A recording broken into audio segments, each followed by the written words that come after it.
ایک دفعہ ایک چالاک اور دھوکے باز شخص نے کہیں سے ایک گدھا چوری کیا اور اسے فروخت کرنے کے لیے قریبی بازار لے گیا۔ بازار جانے سے پہلے اس نے گدھے کے منہ میں اشرفیاں ٹھونس کر کپڑے سے اچھی طرح بند کر دیا۔ بازار کے پرہجوم جگہ پر کھڑے ہو کر اس نے گدھے کے منہ سے کپڑا ہٹا دیا۔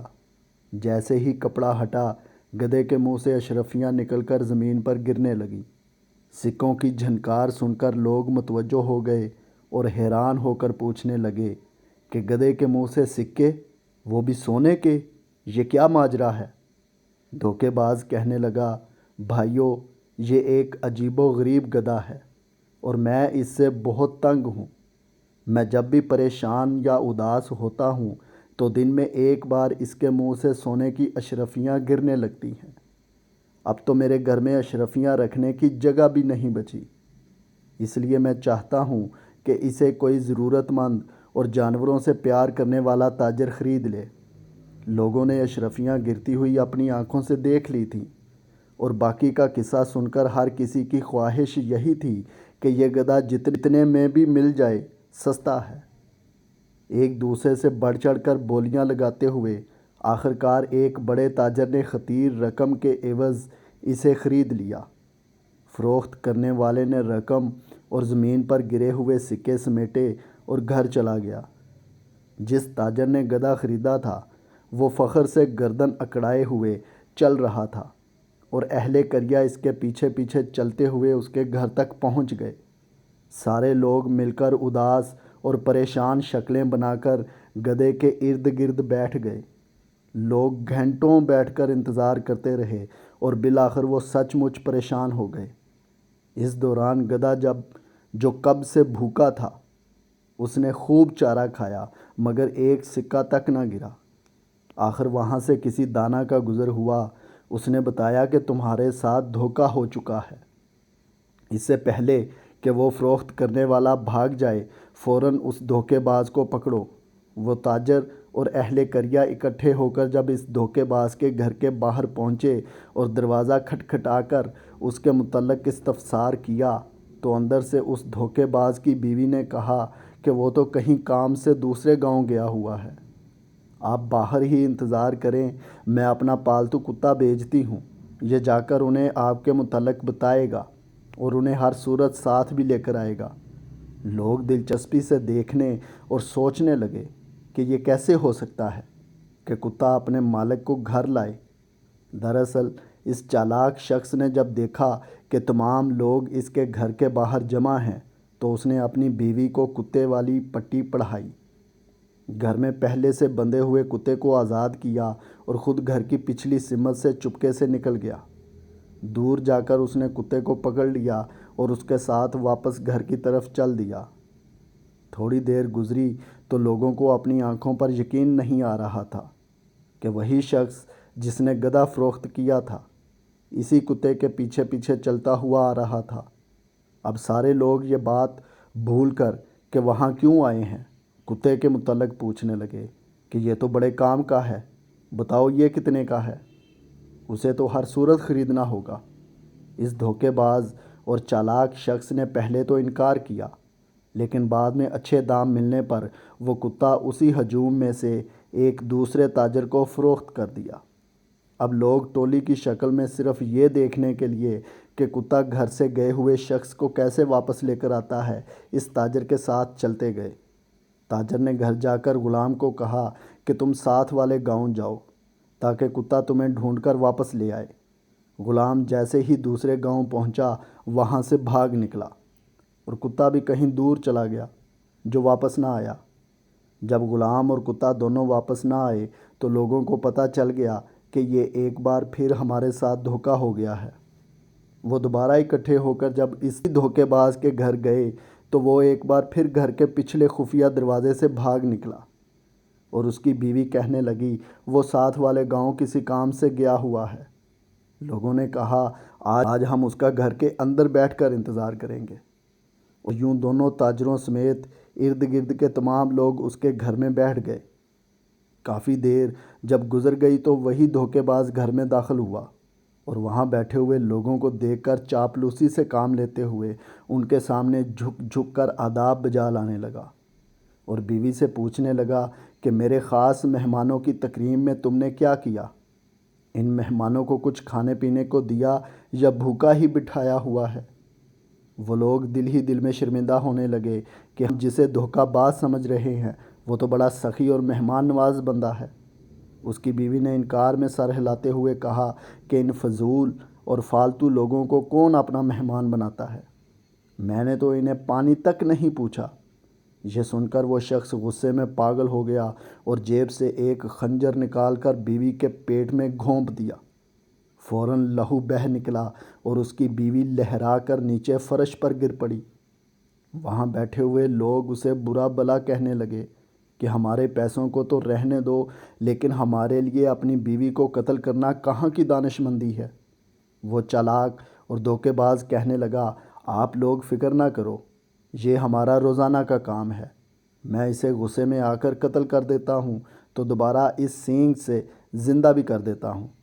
یہ کہتے ہوئے اس نے دیوار پر ٹنگے ہوئے کسی جانور کے بڑے سے سینگ کی طرف اشارہ کیا۔ پھر وہ سینگ اتارا اور مری ہوئی بیوی کے پاس بیٹھ کر سینگ کو منہ میں دبا کر سپیروں کی طرح جھوم جھوم کر پھونک مار کر بجانے لگا۔ تھوڑی دیر بعد وہی مقتولہ جو کچھ دیر پہلے سب کے سامنے خنجر کے وار سے ہلاک ہو چکی تھی، اپنے زخم پر ہاتھ رکھے ہوئے اٹھ کھڑی ہوئی۔ تمام لوگ حیرت زدہ رہ گئے اور ایک بار پھر وہ سب یہ بات بھول کر کہ یہاں کیوں آئے ہیں، اس سینگ کو خریدنے کے درپے ہو گئے۔ دھوکے باز نے بولی بڑھانے کی خاطر کہنا شروع کر دیا کہ یہ طلسماتی سینگ پوری دنیا میں ایک ہی ہے جو صرف میرے پاس ہے، اور میں اسے کسی بھی قیمت پر فروخت نہیں کروں گا۔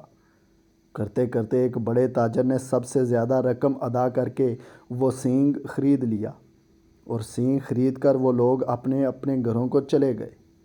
جس نے سینگ خریدا تھا کہنے لگا، میں جو اپنی بیوی کی چخ چخ سے تنگ ہوں، آج اگر اس نے لڑائی کی تو مار دوں گا، اور رات سکون سے گزار کر صبح سینگ کی مدد سے زندہ کر لوں گا۔ لیکن در حقیقت اس دھوکے باز نے جب اپنے گھر کے باہر لوگوں کا اکٹھ دوبارہ دیکھا تو فوراً منصوبہ بنا کر اس میں اپنی بیوی کو شامل کر لیا تھا۔ لال رنگ کو ایک تھیلی میں ڈال کر بیوی کے کپڑوں پر چھپا دیا، پھر ایک خنجر لیا جس کے دستہ میں خفیہ خانہ اور ایک بٹن تھا جس کو دبانے سے خنجر کا پھل اپنے دستے میں غائب ہو جاتا تھا، اور ایک پرانا بیکار سینگ لے کر دیوار پر ٹانگ دیا، اور خود گھر کے خفیہ رستے سے نکل کر تھوڑی دیر روپوش رہ کر واپس آ گیا، اور پھر بیوی کو زندہ کرنے کا ڈرامہ رچا کر بیکار سینگ فروخت کر دیا تھا۔ جس نے سینگ خریدا تو جیسے ہی گھر پہنچا تو اس کی بیوی نے حسب معمول لڑائی شروع کر دی۔ اس نے بے فکر ہو کر خنجر نکالا اور بیوی کے پیٹ میں گھونپ دیا۔ خون نکلا، وہ تڑپی اور ٹھنڈی ہو گئی۔ اس نے اٹھا کر کمرے میں لٹا دیا اور پوری رات ایسے ہی رہنے دیا۔ صبح اٹھ کر اس نے بہتیرا سینگ کو مختلف طریقوں سے بجایا، مگر وہ تو مردہ ہو چکی تھی۔ دھیرے دھیرے اسے اپنی بے وقوفی کا احساس ہونے لگا۔ وہ پچھتاوے کے احساس کے ساتھ گھر سے نکلا تو باہر تمام لوگ اس کے منتظر تھے کہ پتہ کریں رات کیا بیتی اور سینگ نے کیا کمال دکھایا۔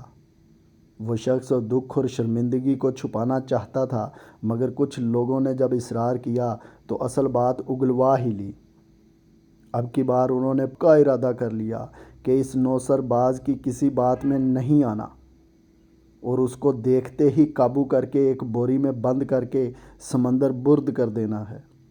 سب نے اس پر اتفاق کیا۔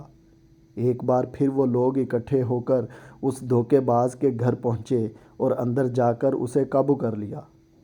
بڑی سی بوری میں ڈال کر سمندر کی طرف چل دیے۔ سمندر وہاں سے کافی دور تھا۔ بوری میں بند دھوکے باز شخص کو باری باری اٹھاتے ہوئے وہ سب لوگ تھک گئے تھے۔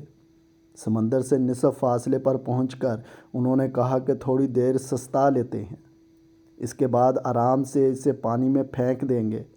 وہ لوگ تھکے ہوئے تھے، اس لیے جیسے ہی آرام کرنے کے لیے رکے تو انہیں نیند نے آ لیا اور وہ بے فکر ہو کر سو گئے۔